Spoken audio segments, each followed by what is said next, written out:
Wahnsinns-Interview mit dem Herrn Cartel. Cartel from France, you know.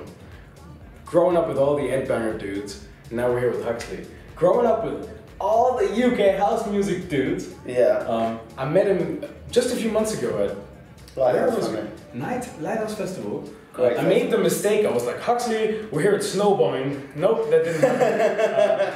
Not yet, no. I was surely at your set though. Given that you played with Hannah once or after Hannah once, or the night was that great, I saw you both, that's all that mattered. Is that something, do you love it, do you hate it, do you think much of it, do you feel like it needs to stop? What, the UK house thing? The sound Hannah wants is pushing for, because you know, a lot of people are following.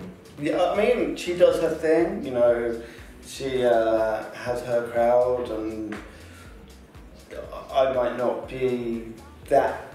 I might be. I think maybe it's a sound that I was into maybe 2 years ago, and I'm pulling away from it. So now I'm just, you know, a bit bored of it. Maybe I know that sounds bad, but I'm just ready to kind of move on to the next thing. And it feels like that sound has just been that sound for so long, and it hasn't really changed.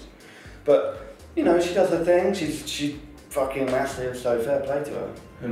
Yeah, in some sense, fair play. In summer when we talked, Joe was like, yeah, you know, I've been doing all this house stuff, and I'm initially one of the pioneers of the newer crew, but I want to change to the more techie stuff. Yeah. So now, you know, in the time span we've had, you have changed to the more techie stuff. I have, for sure. How do you feel about that? Do you have mentors that help you with that? Do you have the big boys telling you, oh yeah, Huxley, bro, honestly, gee, you're doing a good job?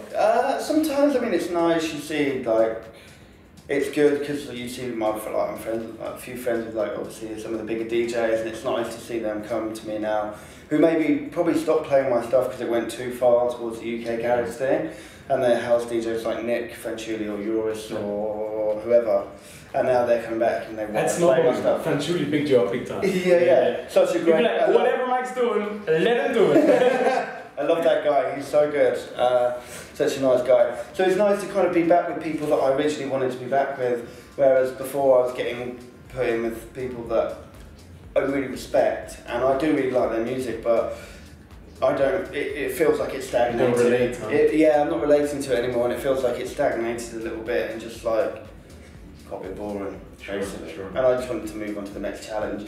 One of the things that I've always been quite keen on is just doing my own thing. I've never really had a mentor. I've never had like some big DJ tell me this is what you need to do, like this is how you get big, blah blah blah. I've just kind of, I taught myself how to make music. I decided what I wanted to do. Like I've met people along the way and I respect their opinion, but at the same time I'm quite pig-headed and quite, and if I want to make something, I want to make it, and if it doesn't work, it doesn't work, and it's my own fault rather than someone else's. Yeah, I managed someone from the not Midlands, a bit north of Leeds, you know, Jermaine Lewis. Oh yeah. Okay. He's one of the pickiest dudes I've ever met. but I cherish him for it. You know? He makes it's a good way to be, right? He makes piano sets. We're like, how the fuck did you do that, bro? And everyone else is like, yeah, lose the shit. But I'm like, no, lose the shit in a different way, because he takes an extra week. He takes an extra month, just to get something right. For sure. But then there are those tracks that you make in 1 2 days. Yeah, I mean, Let It Go, Box Clever. Yeah. I made Let It Go in 3 hours, and I made Box Clever in 6 hours or something. Okay. And it's just when it's right, it's right. Like you just hit a flow or whatever, and it's a vibe in here. Yeah. All up. That's what sucks. It's in here. Exactly right. So yeah, I think. Actually, to be honest, I'm not one of these people that keeps going back to a track. If I have to go back to a track more than 3 times, then I decide that actually I don't like it and I'm just trying to make it sound good. I'd rather just scrap it and start something new. Sure. Basically.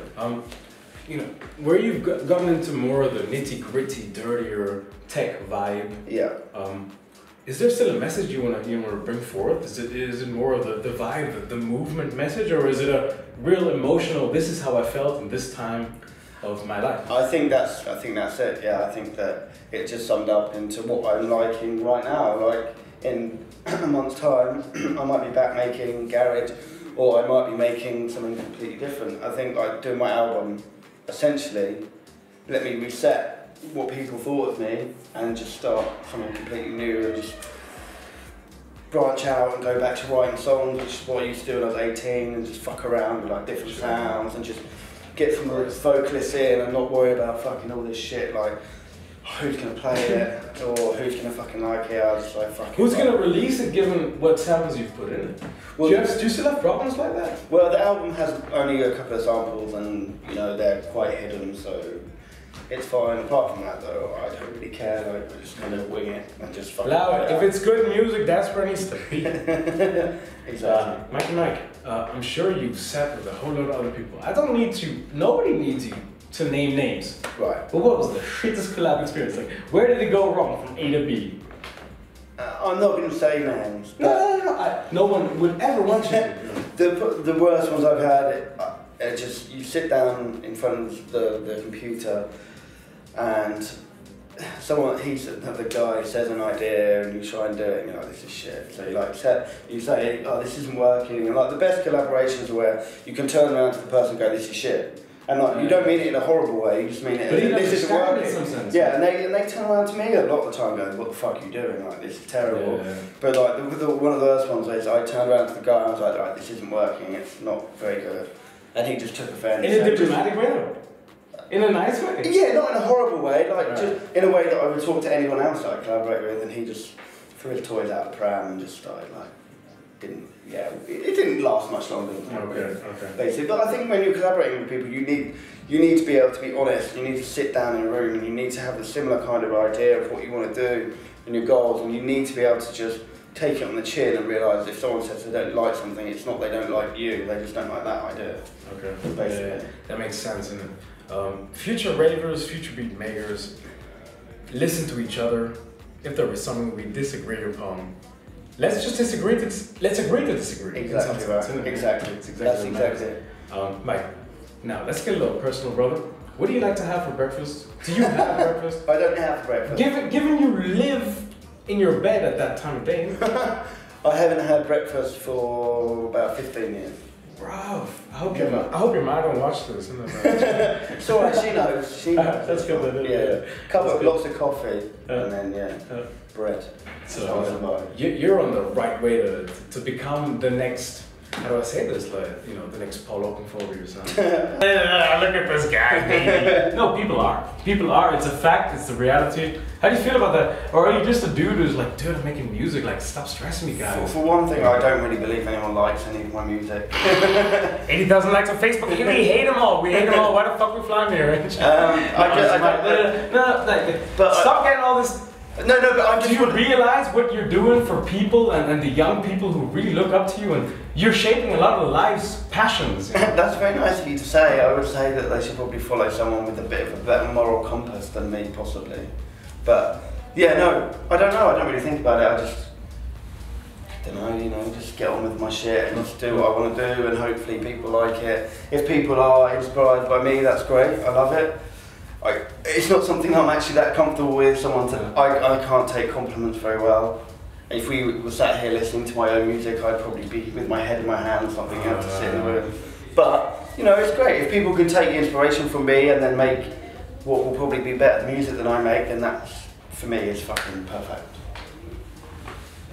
It's a strong statement, my friend. I'll tell you why that is a strong statement. I met a few boys in London, Kiri, Dosage, a few boys, just been pushed by Ethan Messi. Oh yeah, of course. And the four names they say, they want to be like Joe Orlison, Bodika, you, and Ollie Scream. Right, okay. They say they want to be like Bodika when it comes to fine sound design. They want to be like Joe Orlison when it comes to originality. Of course. They want to be like you when it comes to a vibe that we all create in the UK. Okay, yeah. That's interesting. I've never really... What was my fourth? Help me out. Scream. Why did they want to be a Scream? Because he has a fucking great time, bro. Yeah, so much fucking madness in it. He's the rock and roll of the DJ world. Yeah. But who's your one favorite? We have people like Ed One and Bottom. But my favourite changes all the time. I mean, actually, Bodika is probably one of my favourite producers ever, to be honest. I just saw his Facebook post with a 32 track. What's that? TC Electronics? Oh, I've not seen that. We tried it out in the studio the other day. What? No! Whoa! The way it just woof my channels and everything. You know? I ain't busting out. Sure. I just say, dude, do it. You know, get Bodika a ring, be like, oh hey, I love beer. Yeah. Let me bring you some beers. I'm sure you do something for that. No, Mike, honestly, initially, Perfect. we in the church of Lighthouse Festival. Yeah. Looks like Huxley will be back. Fingers crossed. Not fingers crossed. No. And if Hennes don't book you, I'ma be pissed. There you go, you said it now. Gee. Perfect. All the best. He's just about to go on 2 minutes. You motivated dog. Well, you know, what's your feeling? Can't wait. Do you know what? I haven't slept much. Did you know that this used to be a swingers club, bro? I did. Someone told me that, right? The mafia. You should just, by the sound of it, fuck loads of whores in here, right? We are fucking weird. But yeah, sweet. Right, nice one. Perfect. Jump on. Good to see you. Klangfabrik, Huxley in the building, Cartel already on the decks. We're having a fucking brilliant time. If you ever meet Pascal or to makes us party, you tell him Robsi.